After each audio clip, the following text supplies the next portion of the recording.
जय हिंद साथियों, मैं आलोक दीक्षित संकल्प विद आलोक दीक्षित के यूट्यूब चैनल पर आपका हार्दिक स्वागत करता हूं। साथियों, जैसा कि आप लोगों को दिख रहा हुआ कि आज मैं एडवांस मैथ की मेंसुरेशन क्लास लेकर आया हूं। साथियों देखिए कैसे पढ़ते हैं मेंसुरेशन को।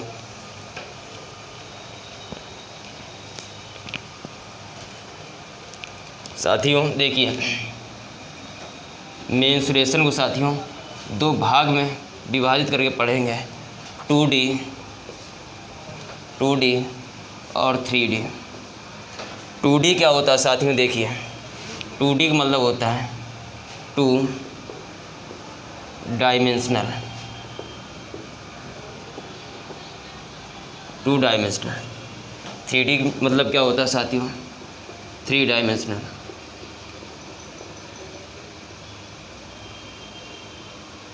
3 डायमेंशनल।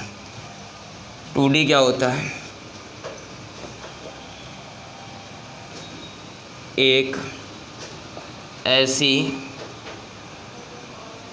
द्विविमीय आकृति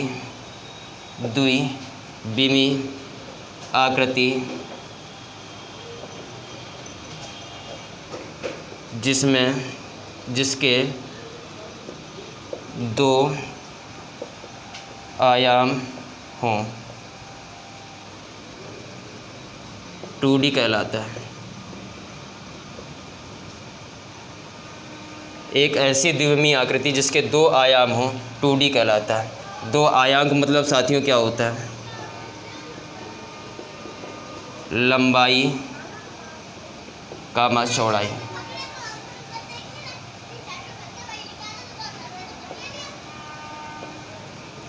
लंबाई कामा चौड़ाई, जैसे वर्ग हो गया आपका, आयत हो गया, आदि आदि आदि। 3D देखिए साथी क्या है? एक ऐसी त्रिविमीय आकृति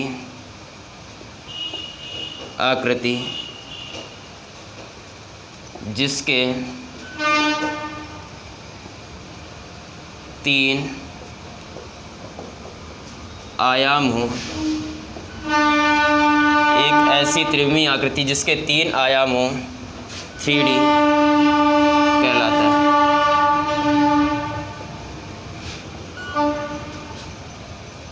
थ्री आयाम का मतलब क्या हो गया? आयाम का मतलब क्या हो गया साथियों? 3 आयाम का मतलब क्या हो गया? लंबाई,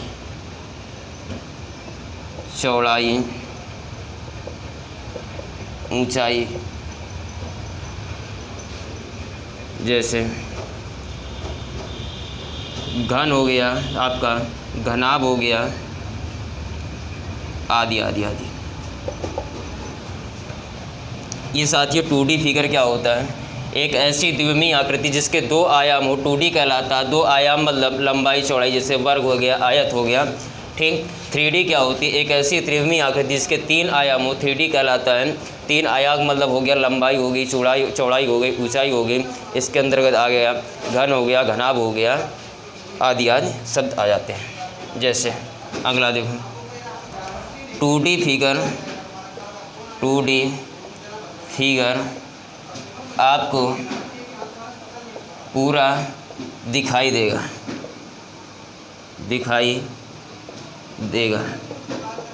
साथियों 3D फिगर जो होता है, 3D फिगर आपको पूरा नहीं दिखाई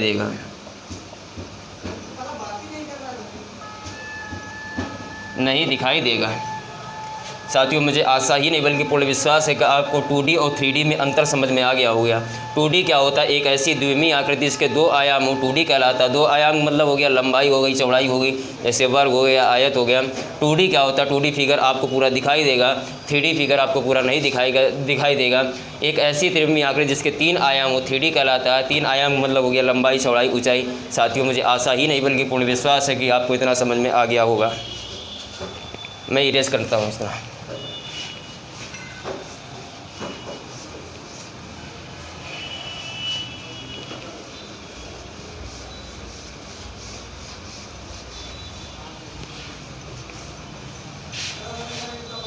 साथियों आज हम शुरुआत करेंगे 2D की।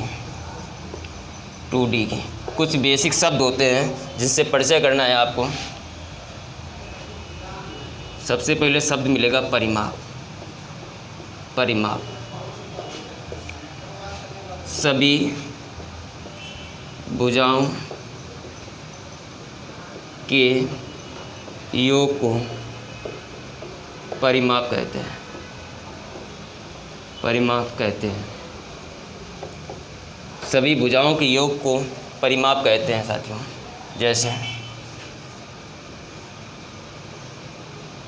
ये हमने ले लिया आयत, ये 4, ये भी 4 हो जाएगी, ये 2 तो ये भी 2 हो जाएगी। साथियों जैसा कि आप जानते होंगे कि आयत की आमने सामने की भुजाएं समान होती हैं। देखो इसके सामने एक भुजा ये समान है, इसके सामने की भुजा ये समान है, यानी कि ये आयत है। इसका परिमाप साथियों क्या हो जाएगा? 4 + 2 + 4 + 2 साथियों कितना आ जाएगा? 12 आ जाएगा सेंटीमीटर। जो भी यूनिट होगी इसकी 4 सेंटीमीटर, 2 सेंटीमीटर, ये भी 4 सेंटीमीटर, ये भी 2 सेंटीमीटर। साथियों मुझे आशा है कि परिमाप आपको समझ में आ गया होगा। साथियों इसके आगे चलते साथियों।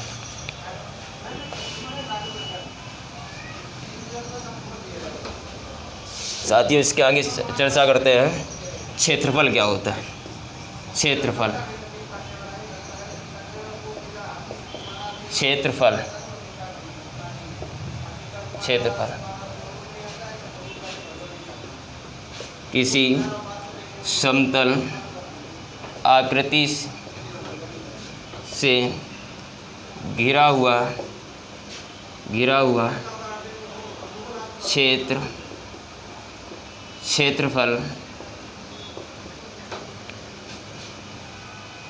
कहलाता है। किसी समतल आकृति से घिरा हुआ क्षेत्रफल कहलाता है साथियों। देखिए साथियों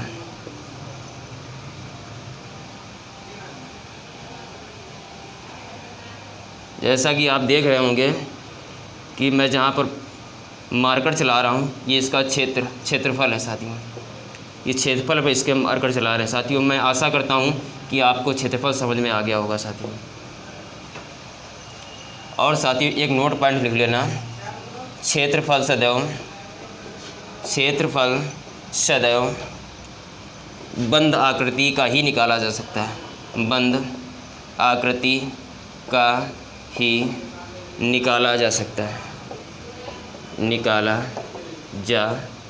है। क्षेत्रफल सदैव बंद आकृति का ही निकाला जा सकता है साथियों। मुझे आशा है कि आपको इतना भी समझ में आ गया होगा साथियों।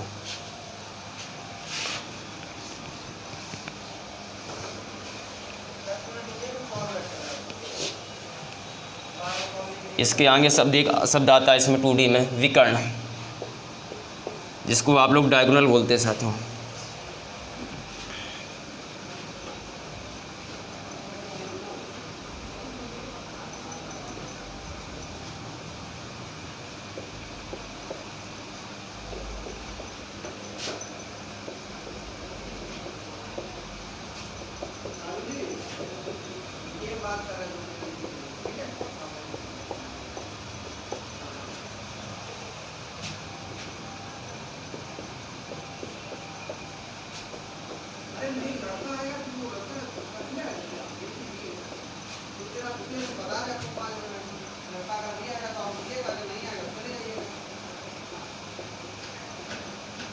किसी बहुभुज के सम्मुख शीर्षों को मिलाकर खींचा गया सरल रेखाखंड विकर्ण कहलाता है साथियों।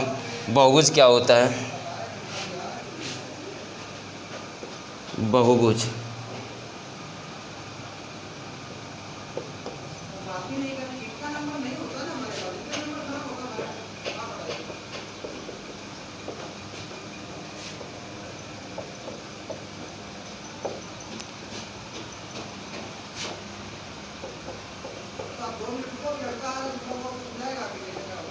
घिरी हुई आकृति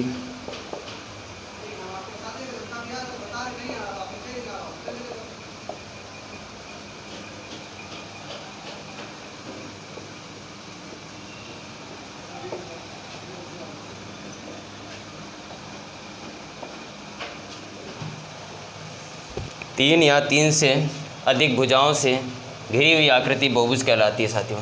विकर्ण क्या होता है? किसी बहुभुज के सम्मुख शीर्षों को मिलाकर खींचा गया सरल रेखाखंड विकर्ण कहलाता है साथियों। यहाँ पर रेखाखंड क्यों लिखा साथियों? हर एक शब्द की वैल्यू है। सर रेखाखंड की लंबाई निश्चित होती है, जबकि रेखा की लंबाई इनफाइनाइट यानी कि अनिश्चित होती है साथियों। इसी वजह से हमने रेखाखंड यहाँ पर लिखा साथियों। देखिए साथियों,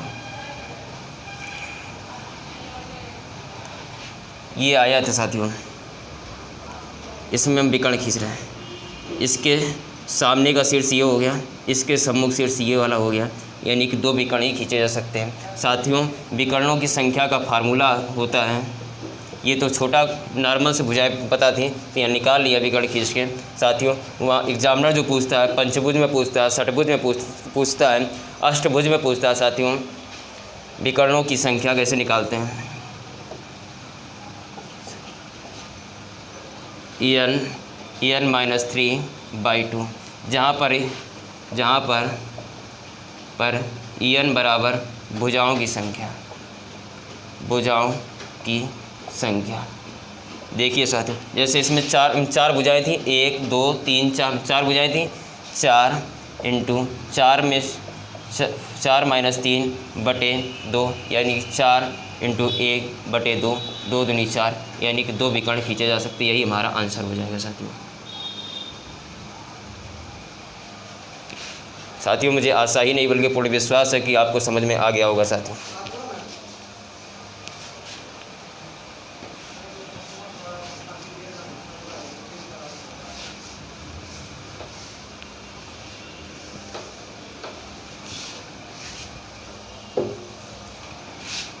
साथियों अब शुरुआत करते हैं ट्रायंगल की, त्रिभुज की।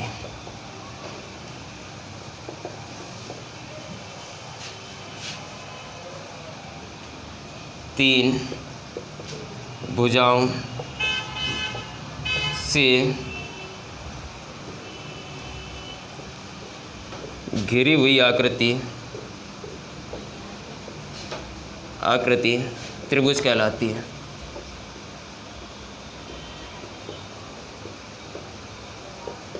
तीन भुजाओं से घिरी हुई आकृति क्या कहलाती है साथियों? त्रिभुज कहलाती है साथियों।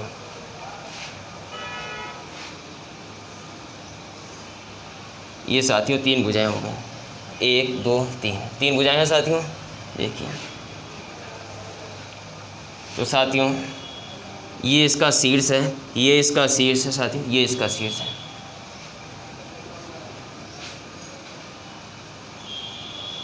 त्रिभुज के तीनों कोणों का योगफल 180 डिग्री होता है साथियों। त्रिभुज के तीनों कोणों का योगफल 180 डिग्री होता है साथियों। ये ए मान लिया, ये बी शीर्ष हो गया, ये सी शीर्ष हो गया, ये 60 डिग्री हो गया, ये 60 डिग्री हो गया साथियों, ये 60 डिग्री हो गया। ए प्लस बी प्लस सी = 180 डिग्री हो गया साथियों। मुझे आशा ही नहीं बल्कि पूर्ण विश्वास है कि आपको त्रिभुज के बारे में जानकारी मिल गई होगी साथियों। मैं इरेज करता हूँ।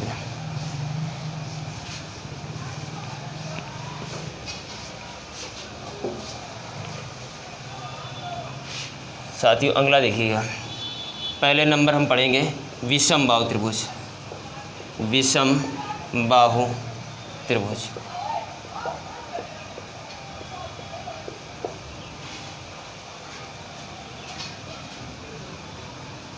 ऐसा त्रिभुज जिसकी सभी भुजाएं असमान होती हैं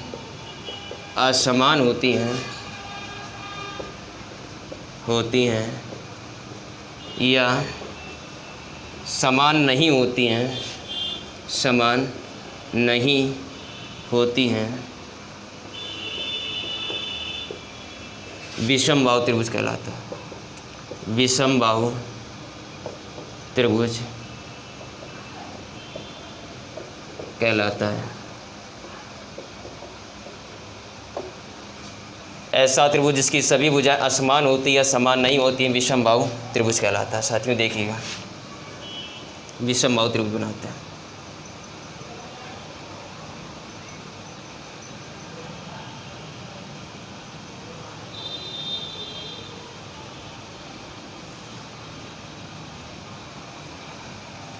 ये साथियों 15 मान है, ये 13 मान है, ये 14 मान है।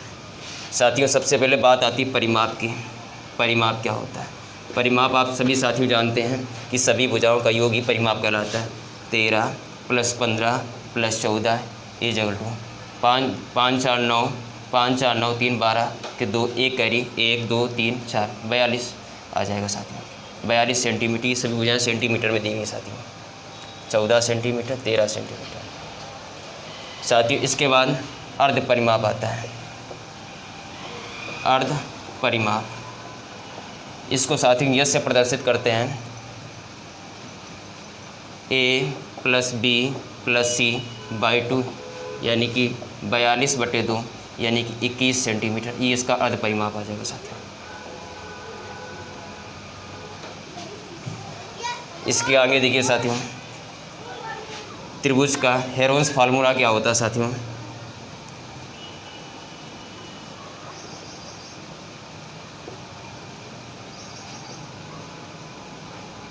Heroes formula √S S - A S - B S - C। साथियों यहाँ पर 21 रखेंगे। 21 माइनस ए का मान कितना था? 13। 21 माइनस 15, 21 माइनस 14 साथियों। 21 √ के अंदर है साथियों।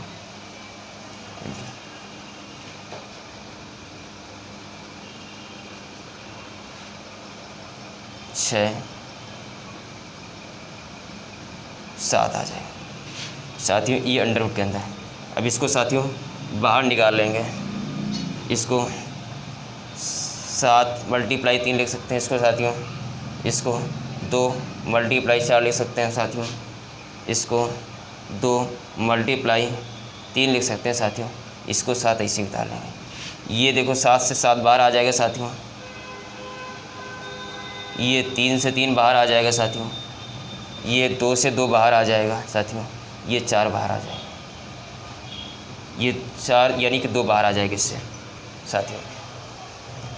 देखिए 2 दूनी 4 × 12 12 × 84 वर्ग सेंटीमीटर। यही हमारा साथियों आंसर हो जाएगा। ये सभी वर्ग सेंटीमीटर स्क्वायर में हो जाएगा साथियों। मुझे आशा ही नहीं बल्कि पूर्ण विश्वास है कि आपको ये लेक्चर समझ में आया होगा साथियों। इसकी अगली क्लास मैं कल लेकर आऊँगा साथियों, पार्ट 2। जय हिंद साथियों। आज के लिए इतना ही साथियों।